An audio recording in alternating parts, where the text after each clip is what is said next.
মাঠের লড়াইয়ে পুরো ম্যাচ জুড়েই ব্রাজিলের কঠিন পরীক্ষা নিয়েছে কলম্বিয়া।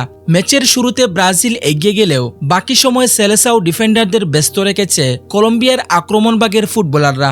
৩ জুলাই কলম্বিয়াকে ১-১ গোলে রুখে দিয়ে গ্রুপ ডি থেকে দ্বিতীয় দল হিসেবে কোয়ার্টার ফাইনাল নিশ্চিত করে ৫ বারের বিশ্ব চ্যাম্পিয়নরা। কোয়ার্টার ফাইনাল নিশ্চিত হলেও স্বস্তিতে থাকার সুযোগ নেই ব্রাজিলের, কারণ তাদের লড়তে হবে চলতি কুপায় দারুণ ছন্দে থাকা উরুগুয়ের বিপক্ষে।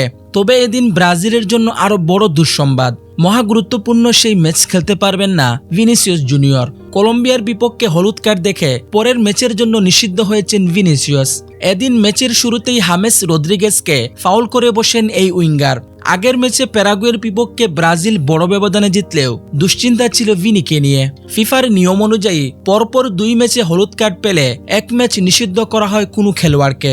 সেই ভুলটাই করে বসলেন ব্রাজিলের এই উইঙ্গার। এর আগে প্যারাগুয়ের ম্যাচে 83 মিনিটে হলুদ কার্ড পেয়েছিলেন ভিনিসিয়াস।